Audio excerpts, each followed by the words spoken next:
안녕하세요. 바라니안교회 전재원 목사입니다. 반갑습니다.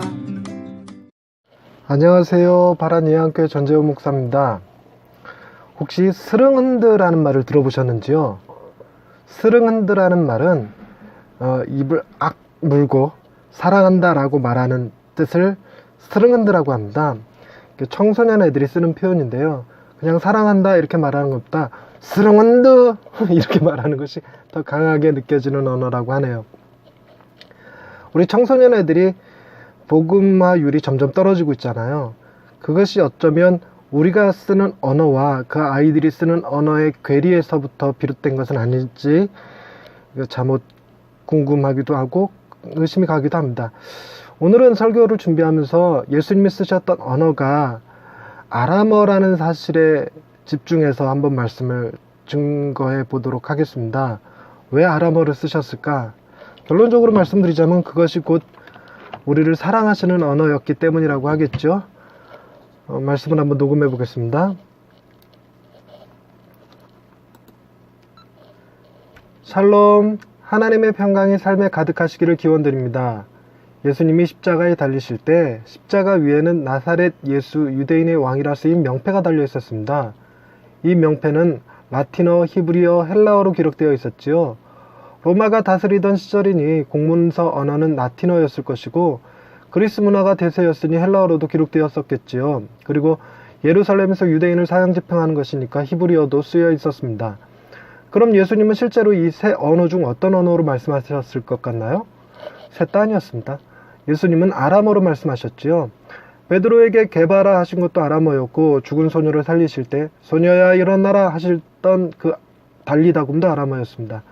십자가에서 나의 하나님 어찌하여 나를 버리시나이까 하셨던 것도 아람어로 엘리 엘리 라마 사박다니 하셨지요.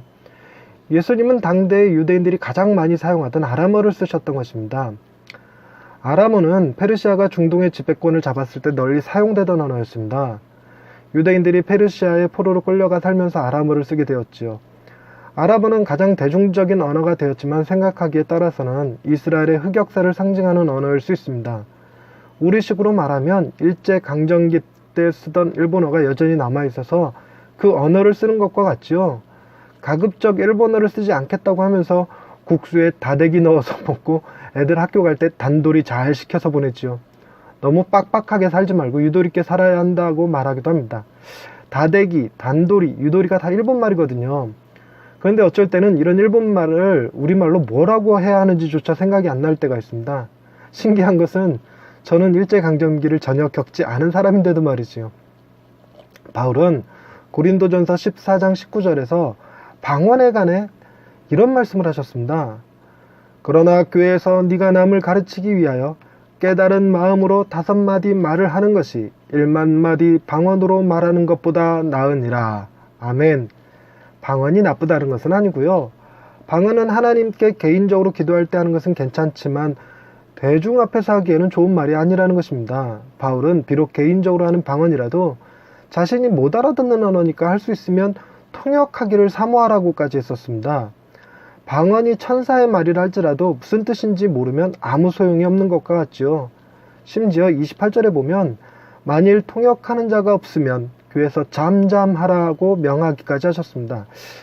우리나라 청각장애인이나 언어장애인이 35만 명에 이르지만 복음화율은 2%에 불과합니다.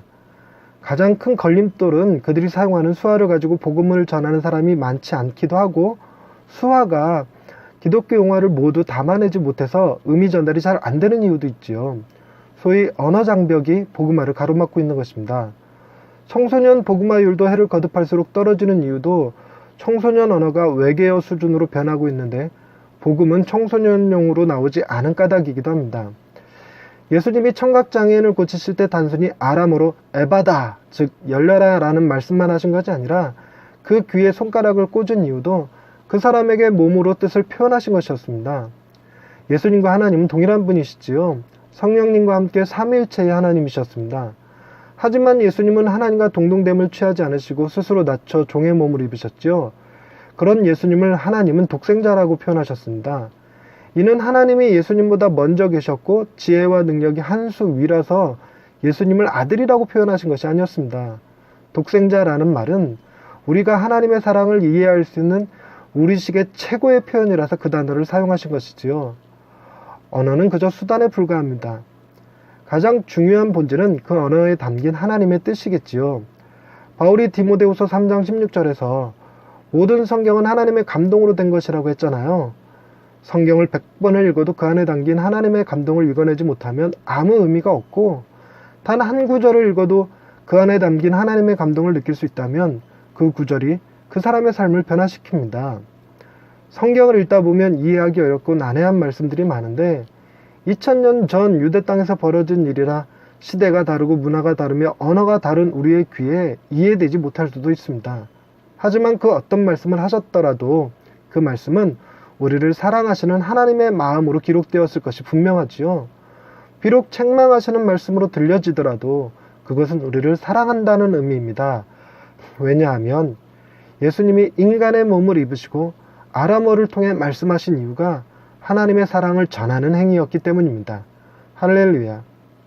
우리를 가장 사랑하시는 하나님 아버지, 우리에게 가장 좋은 것으로 말씀하시기 위해 친히 인간의 몸을 입으시고 이 땅에 내려와 우리와 가장 친숙한 언어로 말씀하여 주시니 감사합니다. 우리는 종종 우리의 지식을 자랑하기 위해 복음을 어려운 말로 표현하기를 즐겨했던 것을 용서하여 주옵소서. 우리가 어떤 말을 하던 그것이 하나님의 사랑을 전하는 수단이 되기를 원합니다. 우리의 입술을 붙드셔서 하나님의 사랑을 전하는 사람들이 되게 하옵소서. 우리와 함께 하시는 하나님을 찬양하오며 예수님의 이름으로 기도드립니다. 아멘.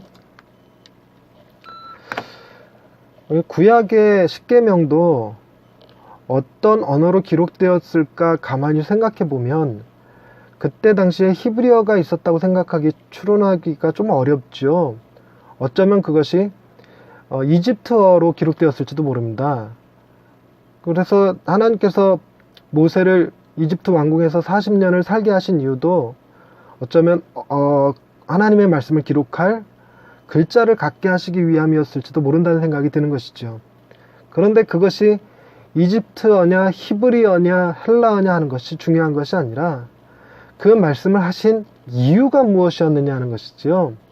하나님께서 우리에게 어떠한 형태로 말씀을 하시든 그 말씀 속에는 하나님의 사랑이 담겨 있음을 믿으시기 바랍니다. 오늘도 하나님의 말씀을 가까이 하시고 그 말씀이 주는 하나님의 사랑을 느끼며 살아가실 수 있는 하루가 되시길 바랍니다. 감사합니다.